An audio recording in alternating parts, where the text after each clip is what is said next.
My name is Bill Gautreaux, and I'm the president of Inergy Services, which is the LPG marketing and distribution division of Inergy LP. I've been calling on independent New York business owners since 1985. I'm very familiar with the history of supply and demand in this market.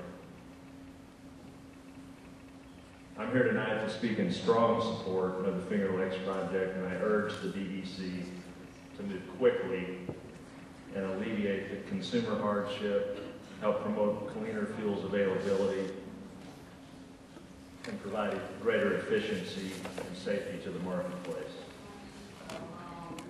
Who the hell are we?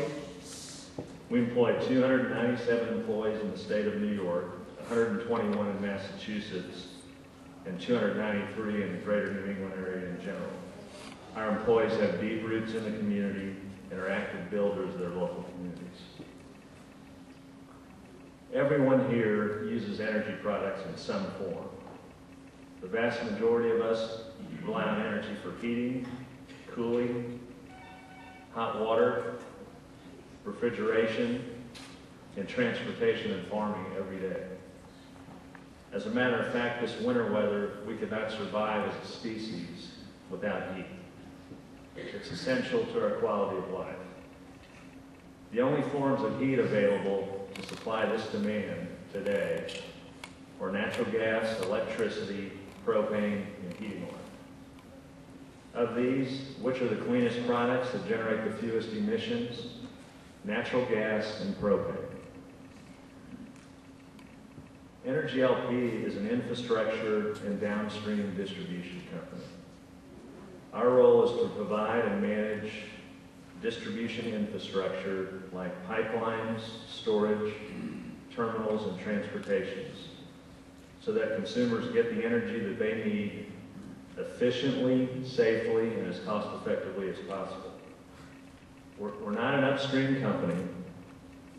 We don't drill for gas, we don't produce gas. We simply transport, store, and deliver to consumers. Natural gas in New York State is dry gas.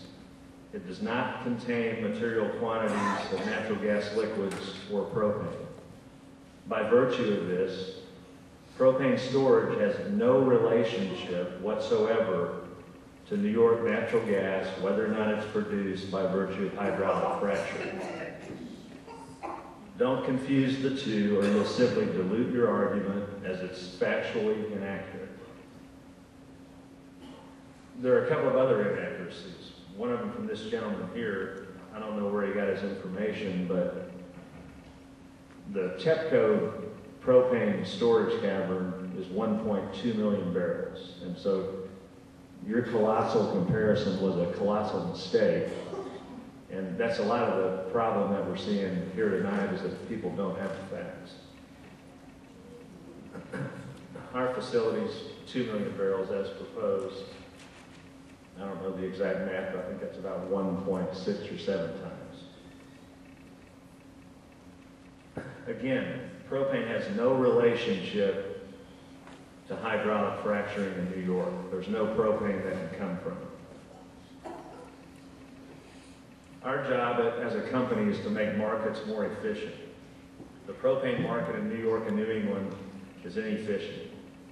Last year, propane was exported from Texas, and at the same time, we were paying Texas prices plus $1 to import propane into New England. That's a classic mind-boggling inefficiency.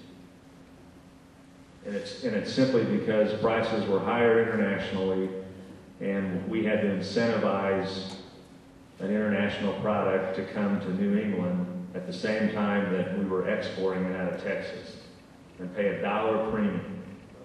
The cost of shipping it on the pipeline is 14 cents. That's 4 minutes. If that cost were reduced to 25 cents over Texas on all the incremental product that people bought last year, that would have been a $63 million savings. And that's the wholesale price of propane, not the $3.20 that the gentleman earlier referred to. That's the retail price he was talking about. To those who say that the Finger Lakes facility will create an industrial landscape, I would ask them what their landscape is today, because propane and natural gas have been stored here for over 40 years. The reality is that it isn't noticeable to the vast majority of people. You have to know it is there to know it exists. To those who say there will be a major rise in truck traffic, the facts and the facility capacity paint a different picture. My own calculations are that peak trucking will never be any more than in the wintertime and about 2 trucks every 15 minutes. And I can give you the math. Additionally, much of this product... This up? It's over 5 minutes now. Okay. It's Missouri, actually. My final suggestion is that the tourism and wine industry will flourish just like it always has, based on the marketplace, just like our business will. Thank you.